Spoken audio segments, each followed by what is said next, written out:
Ya, salam Just Talk. Sesuai dengan janji gue bahas preview Champions League. Akhirnya mulai lagi Champions League dan tar malam gue siaran di UCTV Lazio Borussia Dortmund. Ya, lumayan seru. Lumayan seru dan dua-dua bisa menang bisa kalah. Oke. Tapi kita bahas dua hari ini dan besok ada banyak match yang cukup menarik. Gue lagi lihat jadwal gue di laptop. Dinamo Kiev Juve harusnya bisa Juve ya. Barcelona Ferencvaros oke, juga bisa menang. Chelsea Sevilla. Nah, ini yang jadi masalah. Kemarin gue iseng-iseng ngecek data-datanya Chelsea, ternyata Chelsea itu kebobolan dalam di bawah Lampard 1,5 gol per pertandingan. Nah, ini yang jadi masalah untuk Chelsea. Oke, masalahnya dengan ya kita tahu kiper terlalu banyak bikin blunder. Akhirnya beli kiper baru, cedera pula. Dan gue tidak tahu kayaknya Pulisic, Ziyech sudah bisa main full. Kalau gue jadi Lampard, gue akan memainkan full. Sevilla itu very sneaky team, harusnya bisa dibaca. Serangan itu praktis lewat sayap. Dan mereka punya winger Navas yang winger murni penyerang ditaruh jadi back. Mereka punya winger yang very skillful. Jadi apalagi kalau Luuk de Jong main, incar bola-bola atas, itu orang yang harus diwaspadai oleh Chelsea. Gue nggak tahu apakah siapa yang bisa main atau tidak. Tapi yang jelas kalau gue jadi Lampard, gue pasang 4 pemain depan itu pemilihan baru plus Chilwell. Mungkin Thiago bisa main, gue nggak tahu se-fit apa. Dan kipernya juga Kepa ya, Kepa, udah kita capek bahas Kepa. Tapi intinya adalah dengan permainan Sevilla itu sebenarnya sangat bisa dibaca. Ya kalau kebobolan 2 gol, mereka cetak 3 gol nggak ada masalah. Cuman yang jadi masalah ya apakah di depan sudah bisa kompak seperti yang diinginkan oleh para netizen dan Lampard. Hanya lini belakang ini kenapa ini sangat sulit diprediksi, karena belakangnya Chelsea terlalu banyak bikin blunder, terlalu banyak. Dengan kualitas yang mereka miliki, kebobolan 1,5 gol tiap pertandingan itu terlalu banyak. Oke. Lazio dan PSG Man United, ini yang seru. Man United ya main 4 match, 3 match berantakan. 2 kali kalah, sekali menang lawan Brighton, karena beruntung Brighton 5 kali kena mistar dan tiang. Tapi kemarin bermain cukup bagus, walaupun belum selevel pada saat di akhir-akhir musim lalu. Belum selevel itu, tapi sudah lumayan cukup bagus. Oleh membuat kejutan, mencadangkan Greenwood, mencadangkan Pogba. Terus siapa lagi di belakang, artinya ada beberapa perubahan. Dan sangat layak menang 4-1. Cuman lawannya juga buruk banget ya. Newcastle itu nggak layak main di EPL. Cuman intinya kan percaya diri setelah dibantai sama ayam sayur dari pemain Man United ini sudah naik. Dan ini modal yang sangat bagus menghadapi PSG. Ya soal permainan, kalau sana bisa diterapkan kayak kemarin, Mata main dari kanan. Jadi pada saat Mata main, end passing itu ada di 2 orang. Bebannya itu tidak hanya dipikul oleh Bruno Fernandes. Dan nampaknya dia juga lebih free. Ya Bruno Fernandes is Bruno Fernandes. Beberapa match terakhir dia itu nggak begitu kelihatan dalam satu match, nyaris nggak. End passing yang bagus cuman mungkin 1-2. Cuman pada saat end passingnya itu berhasil membuahkan sebuah resultat yang positif. Entah dia kasih ke lawan-lawan, temennya cetak gol, entah atau dia sendiri yang cetak gol. Jadi ya mungkin kayak siapa ya, kayak Inzaghi kali ya, nggak kelihatan tapi cetak gol. Atau kalau in this case Bruno Fernandes nggak kelihatan tapi kasih end passing yang sangat penting. Jadi sosok Bruno Fernandes tetap dibutuhkan. Dan apalagi kalau ada Mata, nggak tergantung oleh mata. Cuman yang jadi masalah, berani nggak Ole memainkan tim yang ofensif melawan PSG away? Kalau feeling gue nggak yakin ya, karena mungkin MU lebih bermain bertahan dan mengincar counter attack. Karena ya kalau lu seandainya kalah, tetap di rumah masih ketemu PSG lagi.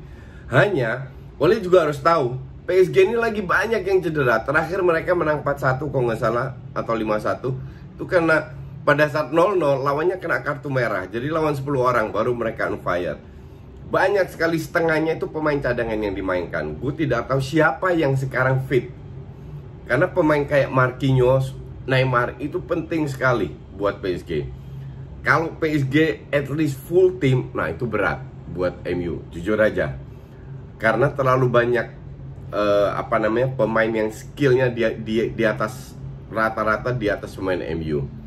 Tapi as a team, kalau MU bermain seperti mereka lakukan sebelum akhir musim atau di akhir-akhir musim, itu mainnya keren banget. Itu sangat bisa ngelawan. Dan modal mereka kan, mereka sudah membuktikan menang 1-3 kalau nggak salah di Paris. Jadi semua anything is possible. Hanya di atas kertas. Kalau sana PSG full team, ya gue unggulkan sedikit PSG. Tapi kalau masih terlalu banyak pemain inti yang cedera, definitely MU punya peluang untuk meraih poin. Ya minimal 1 poin lah. Kalau beruntung kenapa enggak 2 poin. Terus ada Leipzig Istanbul, Rennes Krasnodar, nggak usah kita bahas. Madrid Shakhtar. Ya Madrid ini yang jadi masalah kan, yang cetak gol ini siapa? Kalau enggak Benzema, Ramos. Nah ini kan yang bikin lucu, Madrid ini justru center back yang harus cetak gol. Padahal mainnya itu nggak jelek. Mungkin tidak selalu efisien, tidak selalu efektif, tapi dari sisi membangun serangan, mereka bisa dibilang sudah cukup kompak. Karena Zidane tetap mengandalkan ya pemainnya itu aja. Dan lu nggak bisa berharap pemain kayak Kroos, Modric setiap minggu main bagus. Bahkan Valverde tidak. Nah Isco pun ups and down. Nah kembali lagi ke form of the day. Nah feeling gue karena mereka kemarin kalah, motivasinya pasti lebih tinggi. Jadi untuk gue sih Shakhtar harusnya dilibas ya. Shakhtar ini main sangat bertahan, hanya ngincar counter attack. Lo akan lihat ntar. Nah kalau Madrid tidak terlalu sembrono, bisa mengantisipasi counter, harusnya sih Madrid bisa menang. Oke, Red Bull Lokomotif, Ajax Liverpool. Liverpool kita tahu sendiri nggak ada Van Dijk. Lo akan lihat bahwa performa Liverpool itu akan menurun. Oke. Tapi bukan berarti mereka kalah ya, karena levelnya Liverpool dengan Van Dijk itu sangat tinggi. Nah sebenarnya dengan ada Van Dijk pun mereka kebobolan 11 kalau nggak salah. Dengan Van Dijk kebobolan 11 dalam 4 pertandingan.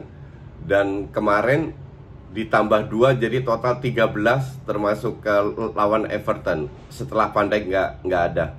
Jadi itu terutama lawan Sevilla itu lawan Aston Villa itu sangat menyakitkan. Tapi itu kan kita lihat bahwa mereka sudah bangkit lagi, tapi belum full sempurna. Kenapa yang jadi masalah?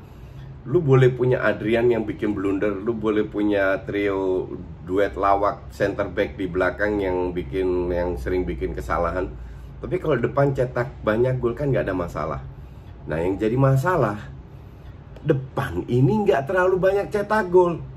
Salah lagi, out of form. 3-3 itu nggak konsisten. Mane nggak cetak gol, tapi dia bekerja keras dan kontribusinya jauh lebih besar daripada seorang Diogo lah. Hanya Firmino nggak kelihatan sama sekali. Plus poinnya di Thiago, itu udah plus poin yang sangat besar. Jadi ya kita nggak tahu performanya Liverpool itu seperti apa.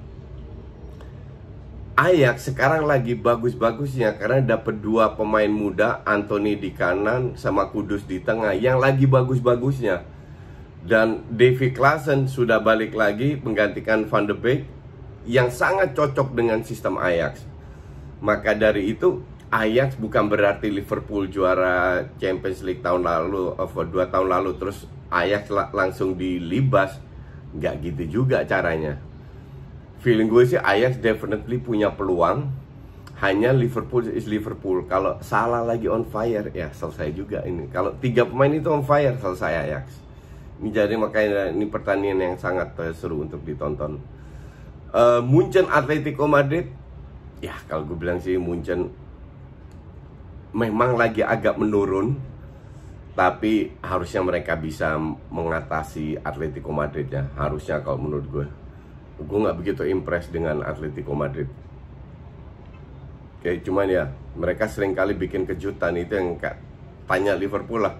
Mereka sering kali bikin kejutan mengalahkan tim-tim besar ya. Jadi Munchen harus lebih waspada.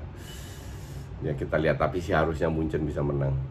City Porto, gue bilang City menang ya. Sisanya Midtjylland Atalanta nggak usah dibahas, Olympiakos Marseille, itu aja. Kita lihat, semoga seru. Yang punya UCTV, kita ketemu lagi ntar subuh ya. Thanks for watching.